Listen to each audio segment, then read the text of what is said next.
Olá, nessa videoaula eu vou fazer alguns apontamentos, sobre o texto Reflexões sobre Política Linguística e Ensino de Línguas, configurações de língua e linguagem que orientam a formação inicial de professores, da autora Dejane Antonucci Correia.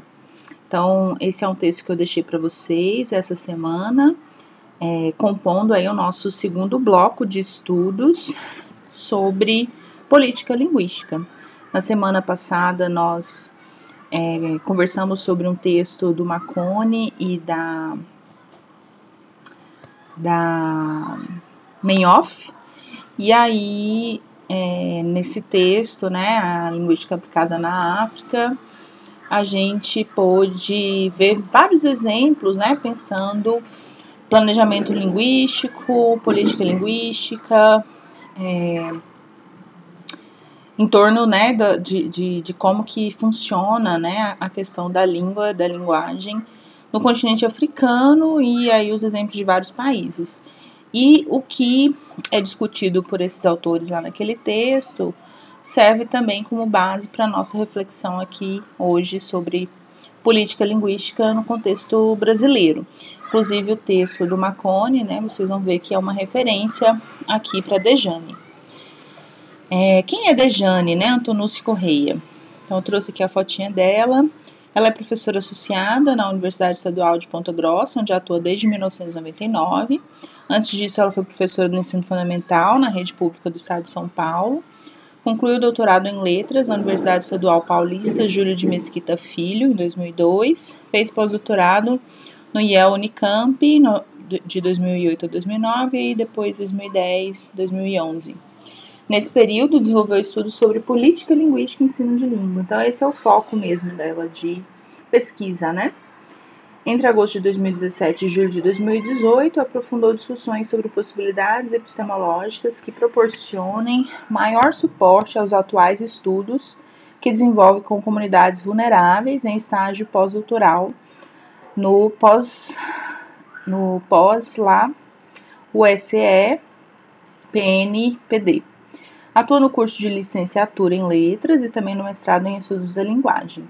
Dedica-se aos estudos críticos da linguagem escrita e exclusão social, em âmbito transdisciplinar, como ponto de partida para estabelecer as relações entre cultura escrita, pragmática, política linguística, ensino e aprendizagem de língua, formação de professores e formação humana. Então, vocês viram aí, as áreas de trabalho dela. Primeiramente, ela coloca algumas questões iniciais, que eu destaco aqui para vocês. Primeiro, o que significa políticas linguísticas? O que esse termo abrange? Então, quando se fala em políticas linguísticas, isso abrange as diversas formas nas quais se configuram as práticas linguísticas, a organização, a preservação delas e as implicações dessa compreensão, pode ser adequada ou inadequada, para as práticas de ensino e aprendizagem de língua. Então, essa é uma definição que ela traz, e vocês podem perceber que ela tem um caráter interventor e prescritivo, Então, pensar políticas linguísticas envolve uma intervenção no campo, No caso, dentro do nosso contexto brasileiro, as políticas linguísticas têm um impacto direto, nas várias instituições de ensino, principalmente pensando em ensino-aprendizagem de língua. Um exemplo, de documentos que trazem políticas linguísticas, que intervêm na forma como a língua e a linguagem é vista, na forma como as práticas linguísticas são organizadas de forma a pensar o ensino, são os PCN, os Parâmetros Curriculares Nacionais, de 1998, e a BNCC, já mais recente, de 2016. Esses dois documentos têm um caráter interventor, no sentido de orientar o ensino de língua. Então, nesses documentos eu vou ter ali presente uma concepção de língua e linguagem, concepções de ensino e aprendizagem, de línguas. Então, Daí esse caráter interventor. E tudo isso reflete posições políticas e ideológicas em relação a o que é língua, né, o que é linguagem. E aí é importante dizer, né, que nesse debate das políticas linguísticas não existe uma concepção consensual, né, comum, homogênea, né, do que é língua. Então a noção de língua é muito flutuante nesses debates, embora se reconheça uma visão heterogênea de língua na prática cotidiana, né, na prática pedagógica, social, ideológica, que figura-se preponderantemente a visão homogênea, abalizada pela norma padrão. Então, embora a gente tenha várias concepções de língua, há a concepção que vê língua como algo homogêneo e que é orientado, né, abalizado pela norma padrão, é uma concepção preponderante, né? E aí uma questão, né, que eu coloco para vocês: essa norma padrão é falada por quem? Ela serve a quem?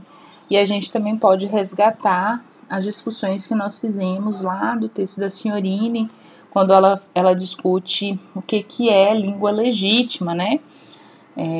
Quando ela discute a legitimidade da língua dentro desse nosso contexto, né, brasileiro, em que a língua padrão, a norma padrão, ela é posta como modelo, né, de forma prescritiva, de forma hierarquizante, de forma que as outras práticas linguísticas não são consideradas legítimas, embora as pessoas saibam se comunicar, né, usando a variante que for.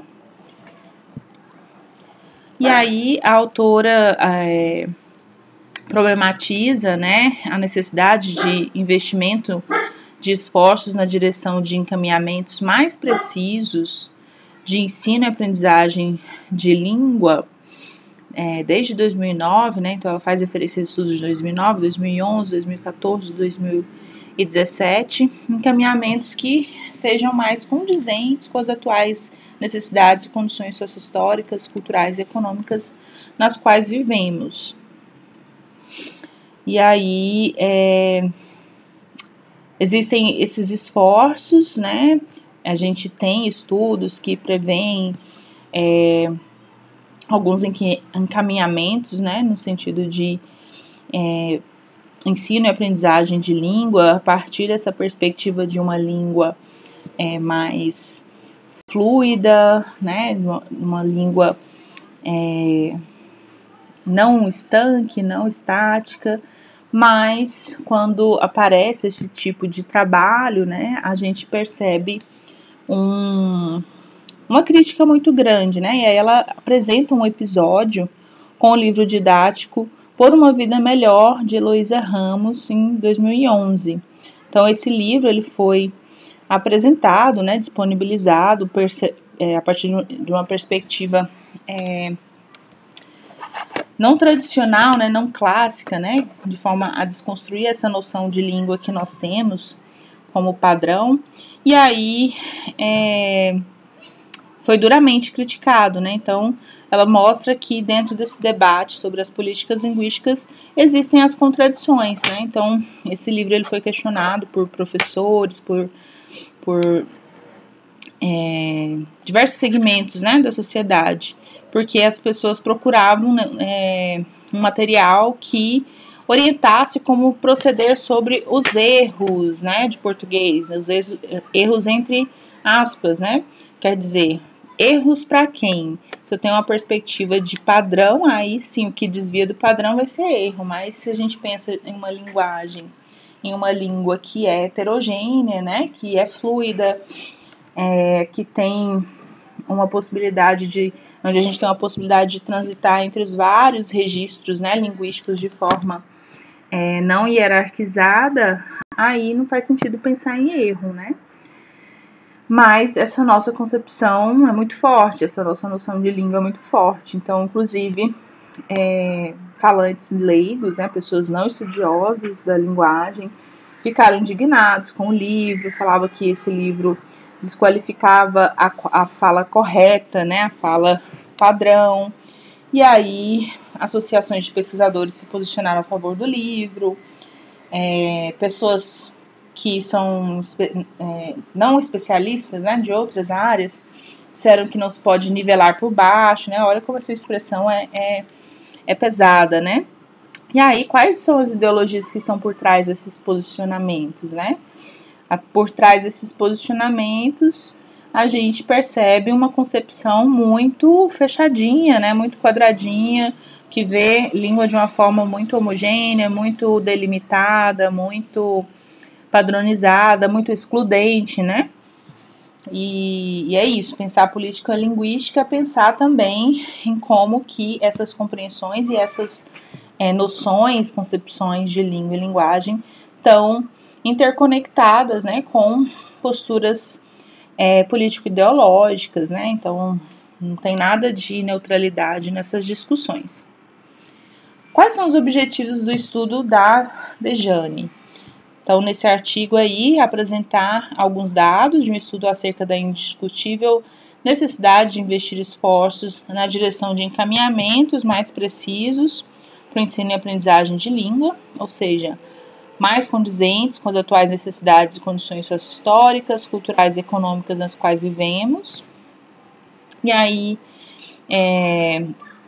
ela fala aí de um levantamento sobre a compreensão atual que os professores e professoras em formação em letras do primeiro ano do curso, né, da UEPG, Paraná, têm de língua e linguagem, registrando e discutindo essas noções para subsidiar discussões sobre o ensino de língua. Então, quando ela está pensando aí, né, nessa busca, né, de encaminhamentos mais precisos sobre o ensino de língua, ensino-aprendizagem de língua, é preciso pensar, primeiramente, quais são as concepções, né, que a gente carrega para poder pensar práticas de ensino, né, e aí o trabalho dela é com estudantes, né, de letras, professores em formação, do primeiro ano do curso, né, então, pessoas que estão no comecinho do curso de letras, e aí esse trabalho, essa pesquisa com esses estudantes, vão subsidiar as discussões que ela faz sobre ensino de língua.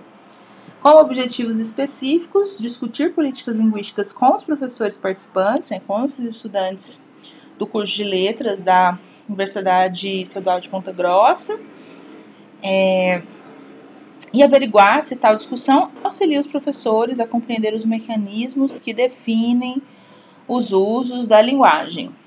Outro objetivo, averiguar que as políticas linguísticas heterogêneas acompanham a evolução sociocultural de todas as línguas do mundo e que os movimentos em direção à homogeneidade linguística são determinados por fatos sociais, políticos e históricos, né? Então, é isso, não é de forma interessada, né, que essa concepção homogênea de língua se constrói.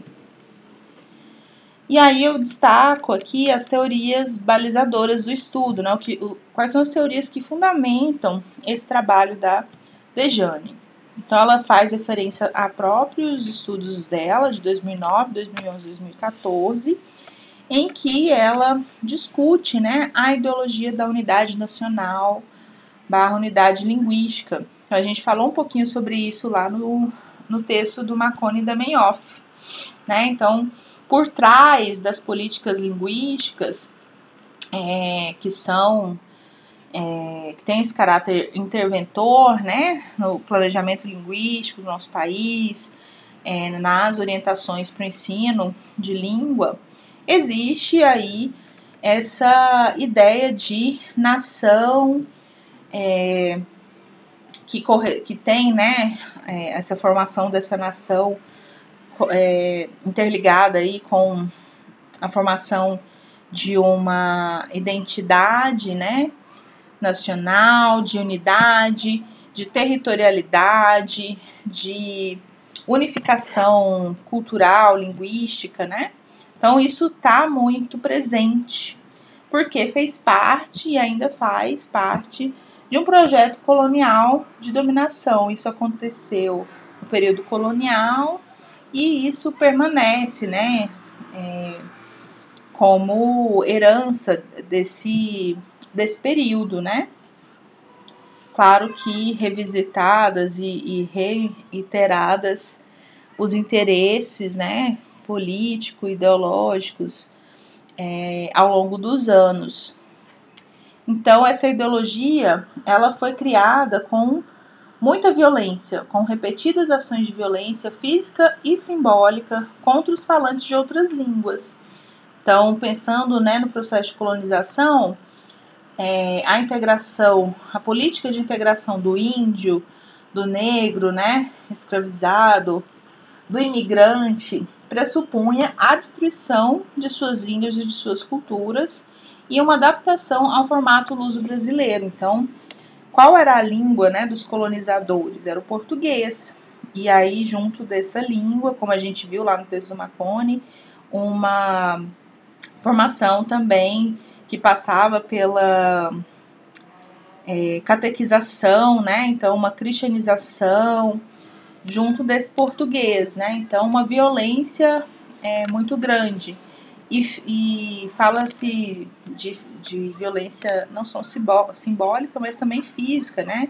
Aqueles índios, aqueles indígenas, aqueles negros que não que se negavam, né, a falar o português eram agredidos, né? Eram castigados. E aí essa política de integração, ela mudou um pouco com a Constituição Federal de 1988, então a gente já está pensando aí bem pós, né, período colonial, com o processo de construção de uma educação escolar indígena diferenciada, bilíngue e intercultural, por exemplo, né? Então pensando aí nessa forma de integração dos povos indígenas à sociedade, né? E aí pensando que o país tinha e tem, né, várias outras línguas, né? Mas essas línguas indígenas não foram, né, registradas, né? Mas que registro seria esse, né? Então esse processo que começou nesse período aí, né, da Constituição Federal de 88, também, apesar de pensar essa construção de uma educação escolar indígena diferenciada, né, da escolarização não indígena, pressupõe também algumas ideologias coloniais, né, porque quando a gente fala em registro dessas línguas, como é que esse registro deveria ser feito, né? Por meio da redução das línguas que eram, né, e são orais, são línguas oralizadas, uma redução à escrita. Então percebam a relação com o texto sobre o planejamento linguístico na África, né? Então essa redução das línguas indígenas à escrita também foi violenta, também pressupõe aí essas ideologias coloniais artefactuais. Além dessa questão, né, de se dizerem salvacionistas, né, estamos salvando as línguas indígenas, descrevendo essas línguas como se fossem objetos delimitáveis, estanques. Então, aqui também está presente uma noção de língua que é muito ocidental, né, uma noção de língua delimitável, né, uma língua que é reduzível à escrita, que deva ser padronizada, que siga regras, né? Então tudo isso não é nosso, né?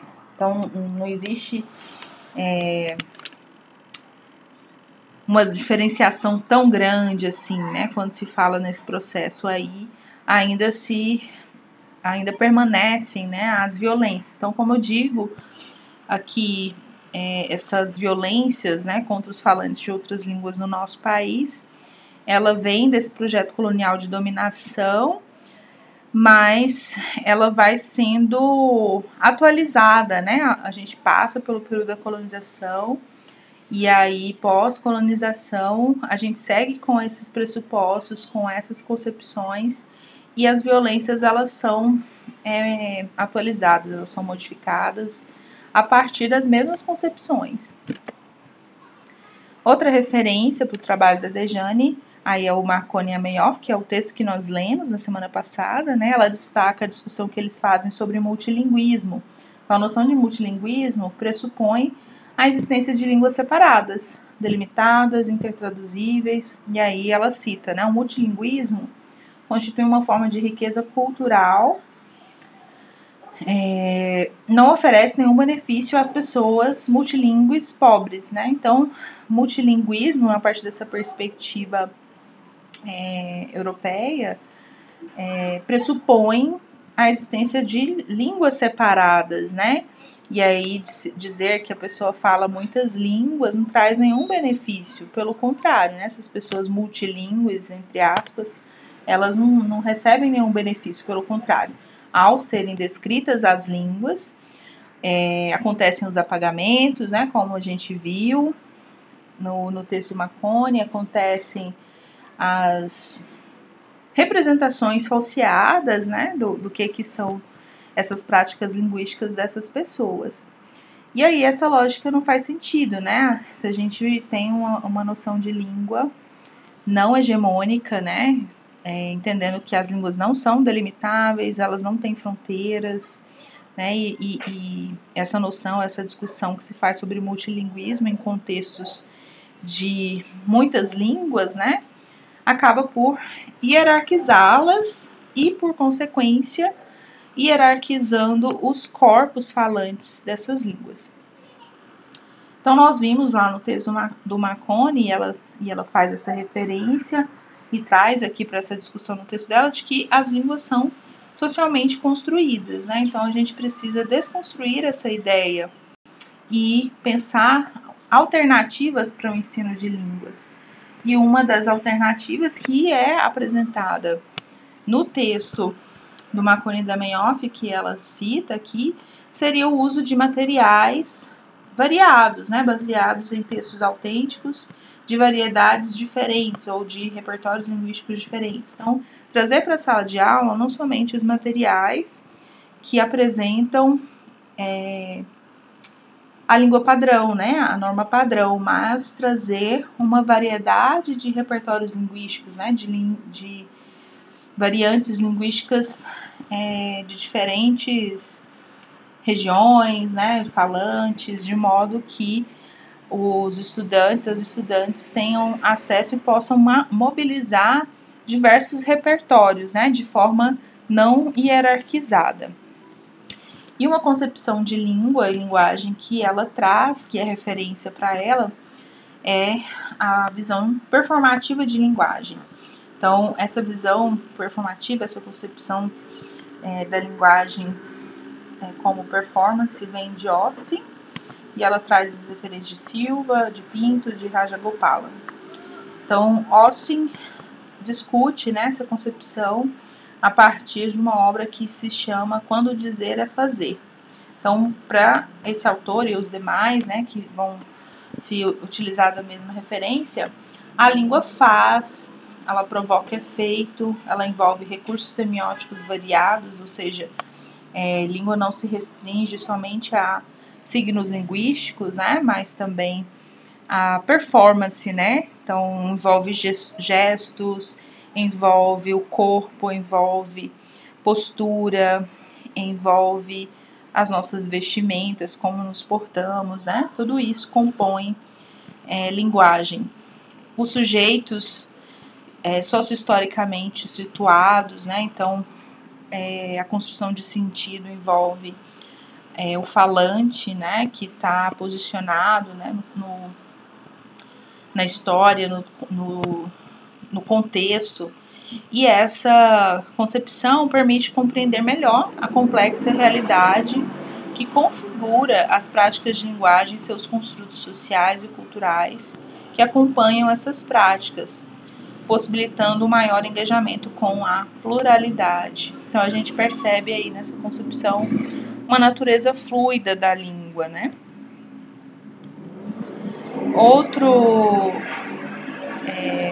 Outra referência para A autora é Rajagopala, de 1998. Ele problematiza o fato de linguistas abandonarem as reflexões sobre a linguagem em detrimento da descrição da língua e seus funcionamentos. Então, quando a gente pensa língua de forma dissociada, né, do seu falante, isso envolve a descrição pura, né, e simples dos signos linguísticos, da sua gramática, do seu funcionamento, né? E aí esse autor faz uma crítica a isso. O conceito clássico de língua não se sustenta mais, né? A língua, e é uma pergunta, né, que eu faço a vocês, a língua funciona sem o falante? A língua é viva, né? A língua pressupõe ali a interação, pressupõe os falantes engajados, né, nessa interação. Outro autor, referência geral, de 2003, ele fala também, né, dessa crítica aos linguistas, né, e aí dessa necessidade de redefinição do objeto da linguística do século XXI, não mais a língua como sistema, e aí ele sugere, né, retomar a linguagem como objeto e redefinir língua como algo inacabado, né? Se a gente pensa língua sem fronteiras, não delimitável, né? Então ela é inacabada, ela envolve o contexto, envolve a interação, os sujeitos que fazem uso, né, dessa língua, não tem como eu delimitar. Outro autor, Faraco, 2008, ele vai discutir mais a questão pedagógica, né, a necessidade de uma pedagogia adequada aos falantes das várias variedades do português, e ele vai dizer que as políticas linguísticas e o planejamento linguístico intervêm de forma prioritariamente normativa e prescritiva, né? Então, como eu dizia lá no início, as políticas linguísticas têm esse caráter interventor, né? E o que acontece é que geralmente a variedade promovida, né, como modelo, pensando contexto escolar, é a norma padrão, né? E essa variedade, ela não está dissociada, né, do seu valor cultural e dos seus falantes, né? Então, a minha pergunta, qual variedade é promovida como modelo para a sociedade? Ela estaria dissociada de seu valor cultural e de seus falantes? Não, a variedade padrão, né, ela está ligada a uma cultura escrita. Então, tem essa prescrição da escrita em detrimento da oralidade, uma subvalorização da oralidade. E essa cultura escrita, ela não é deslocada, né? Ela é muito bem situada nos meios urbanos, elitistas, escolarizados.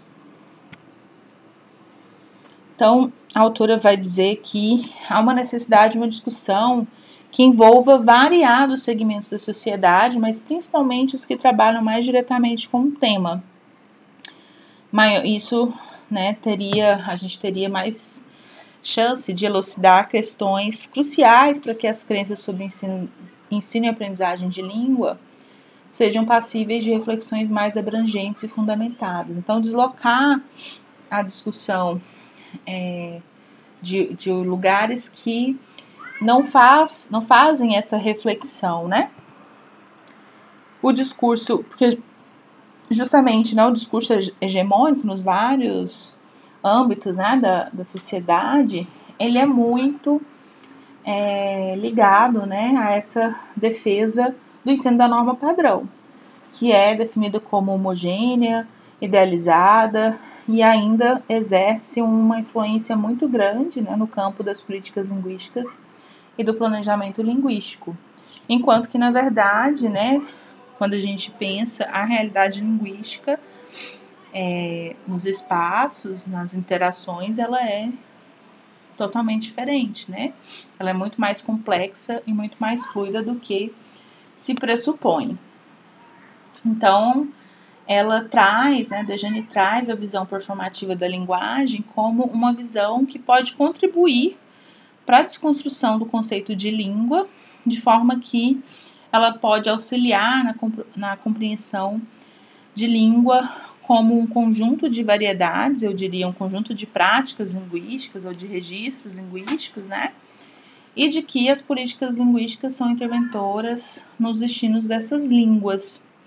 Então, essa visão de linguagem ela é muito importante. E por último, ela vai trazer alguns dados, né? Então, ela trabalha com professores e professoras em formação, estudantes do curso de letras da UEPG. E eu destaquei os dados, alguns desses dados, né, que ela traz ao final do artigo. Uma das participantes, ou dos participantes, que é o participante 1, fala sobre a maneira como foi ensinada a escrever redação e sua expectativa em relação ao curso de letras. Ser ensinada a escrever de acordo com as normas que prescrevem essa prática linguística. Então, essa participante, ela traz, né, essas concepções da sua prática como estudante do ensino básico, né? Então, para vocês perceberem que essa visão, né, de uma língua a partir de uma norma, né, ela ainda é muito presente, né, nas práticas pedagógicas. E aí ela traz isso para o curso, mas ao falar e refletir sobre isso, ela percebe que as professoras ao falar, é isso mesmo, ela percebe que as professoras, né, no caso do seu contexto aí pré-faculdade, né, valorizavam um aspecto, como a estrutura do texto, a ortografia, em detrimento dos demais, como os argumentos, além de ditarem uma estrutura canônica de composição textual, não levando os alunos e as alunas a pensar os fatores diversos que compõem o contexto do tema da redação, que no caso ela dava lá o exemplo de uma redação sobre o aborto, né? Então, minha pergunta para vocês pensarem aí no contexto de vocês também passaram por situação similar em seus percursos escolares, né? Que é essa prática de pensar a escrita como se fosse algo separável, né, do ensino de língua como um todo, né, como uma prática que fosse desconectável, né, e como se a gente aprendesse essa prática, né, essa habilidade a partir do estudo de estrutura, do estudo de ortografia. Então, há uma supervalorização da forma, né, das normas, e outros aspectos são ignorados, né, ou colocados em segundo plano, que são muito importantes para a composição de um texto, né, e aí essa participante fala dessa dificuldade que ela tinha na escrita a partir desse formato de ensino. Então, ela consegue perceber a incoerência, né, das práticas pedagógicas de escrita e leitura, e aí ela começa essa compreensão, começa a entender que a escrita ela não está dissociada de língua, né, é uma prática que está inserida em um âmbito maior, que é a língua. A participante 2 fala sobre sua expectativa em relação ao curso de letras também, né, que era conhecer os conceitos corretos para o uso da língua portuguesa e língua espanhola, dominar a língua padrão, utilizar com facilidade as regras da escrita, da oralidade e da leitura. Então, percebam aí, né, essa supervalorização da norma padrão, né, a ideia de correto, conceitos corretos sobre o uso. Mas depois ela se surpreende com as disciplinas do curso, derrubando paradigmas pessoais, como a diferença entre língua e gramática, né? Entendendo que a língua não é homogênea, pelo contrário, ela é muito diversa e fluida, e a gramática nada mais é do que um compêndio de regras. Então ela percebe que a língua não é esse todo homogêneo, que é preciso considerar as práticas linguísticas advindas dos mais diferentes espaços culturais, os quais são configurados pelas diferenças, e que a norma culta é um uso entre vários outros, né? Então, ela reconhece as suas limitações sobre o que ela considerava ser língua. E aí, a pergunta para vocês pensarem, né, sobre vocês, antes de ingressar no curso de letras, né, vocês também achavam que iriam estudar regras gramaticais? Vocês tinham essa expectativa? Já conseguem perceber que língua não é algo estático, né, não é esse compêndio de regras, e que vocês não têm essa expectativa aqui atendida, né? E por último, o participante 3, né, o último destaque que eu faço, fala sobre a necessidade de uma paixão pela escrita, leitura e tudo que a linguagem possa nos oferecer ao ingressar o curso de letras. Fala também do equívoco de se pensar que se aprenderá gramática no curso, apesar de acreditar que vai se deparar com ela de forma aprofundada no futuro. Então aqui também, né, pensando que ela também tinha, essa pessoa também tinha essa expectativa de aprender gramática, de aprender língua padrão, mas ela tem um olhar um pouco mais lúcido sobre essa escolha do curso, expectativas ampliadas para esse imenso universo que é a linguagem, que ela usa, né, essa expressão. Mas tem ainda esse desejo implícito de dominar a gramática normativa num futuro, né? Então, esses dados que a Dejane apresenta mostra, né, como que existe um imaginário coletivo, né, compartilhado pelos estudantes, pelas estudantes do primeiro ano, né, de curso de letras, de que existe uma língua e que essa língua representa uma unidade histórica, política e social da nação. Essa língua é homogênea, os falantes são monolíngues e a norma padrão é que é a língua, né? Então, isso é um imaginário compartilhado por vários participantes. E aí, a minha pergunta, né? Vocês também compartilham desse imaginário? Já estão conseguindo desconstruí-lo? Porque esse é um objetivo do nosso curso com esse bloco aqui. O bloco 2 vem para discutir concepção de língua e linguagem, de forma que vocês possam ampliar, né, essas concepções. E aí, no decorrer das discussões, né, do trabalho, da pesquisa, a visão das participantes vão se desconstruindo e se ampliando.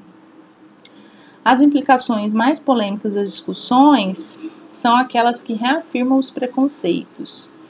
Então, isso também apareceu, né, entre os dados da Dejane. E para dizer que, né, a língua ela não está dissociada dos corpos falantes. Então, as polêmicas no sentido dos preconceitos relacionados à língua estão diretamente ligados a outros preconceitos, né? E aí, porque os corpos que falam, né, têm as suas marcas de gênero, de orientação sexual, raça, classe social, origem, entre outras. Os participantes e as participantes percebem que o conceito clássico de língua está cada vez mais difícil de se sustentar, pois ele faz vistas grossas à heterogeneidade das práticas linguísticas. Então, se por um lado existe aí essa ideologia muito forte, né, de que língua é um todo homogêneo, é necessário aprender, né, as regras da gramática para falar bem, para escrever bem, existe um padrão a ser seguido, a ser ensinado. Por outro lado, as práticas linguísticas nos diversos conceitos se revelam o oposto disso, né? Não há nada de homogêneo, né? As práticas linguísticas são heterogêneas, são variáveis, e isso tensiona, né, esse conceito clássico de língua. As práticas linguísticas heterogêneas acompanham a evolução sociocultural de todas as línguas do mundo. E aí os movimentos em direção à homogeneidade linguística são determinados por fatos sociais, políticos, históricos violentos, né? Então, é importante destacar que esse movimento de padronizar, né, de homogeneizar, é um movimento muito violento. Ao longo dos anos, a gente sabe que as políticas linguísticas envolvem discriminação, apagamentos, destruição de línguas, culturas e pessoas, com esse objetivo de adaptação ao formato luso brasileiro, né, o nosso português. E os resultados dos estudos da autora apontam que a maioria dos professores em formação reconhece as diferenças linguísticas, socioculturais e históricas que envolvem a constituição das línguas e das práticas de linguagem. Entretanto, não se sente preparada para discutir tais diferenças em sala de aula e propor encaminhamentos. Então, claro, aqui são professores em formação, né, estudantes do primeiro ano do curso, né, então ela deixa isso marcado, e a pesquisa dela se desdobra, né, e tem uma continuidade ao longo dos demais anos, né. E aí a discussão sobre políticas linguísticas e situações sociolinguisticamente complexas vai proporcionando, né, uma maior maturidade, autonomia em relação à capacidade de discutir conhecimentos sobre língua e linguagem. Então, observa-se uma maturidade teórica durante os professores em formação ao longo desse processo aí. E quanto à prática, somente quando esses graduandos começarem a ir para a escola é que se fará possível constatar, né, como que eles desenvolvem esses conhecimentos. E aí finalizo, né, também dizendo o mesmo a vocês, né, vocês estão no quarto ano, no meio do curso, imagino que ainda carregam muito, né, desse imaginário, porque me recordo, né, das nossas primeiras aulas em que vocês falaram sobre as concepções de língua e linguagem que vocês têm, ou que vocês tinham, né, e das expectativas em relação ao que aprenderiam, né, no curso de letras, e muitas questões, né, devem passar por aí sobre como fazer diferente, né, pensando a prática pedagógica. Ela finaliza esse texto, né, nesse sentido de que não há uma receitinha, né, a importância de se discutir essas concepções no sentido de desconstruir, né, essa concepção homogênea de língua e linguagem, a fim de que outros registros linguísticos sejam apresentados, né? E o objetivo dela, nesse sentido aí de pensar caminhos mais explícitos, vou até buscar aqui o termo que ela usa, mais exitosos, não me recordo agora o termo, deixa eu olhar aqui rapidinho.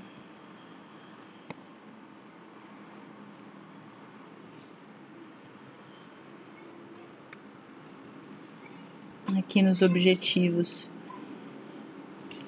de esforços na direção de encaminhamentos mais precisos, né, sobre o ensino e aprendizagem de língua. Então, ela não apresenta isso ao final, né, de forma muito explícita, mas fala desse amadurecimento teórico dos estudantes, das estudantes, e fala aí desse contato com a escola, né? Então, é só a partir do contato, a partir das demandas do contexto, por isso é que não há receita que caiba em todos os contextos, é que se pode pensar em práticas pedagógicas mais precisas e efetivas.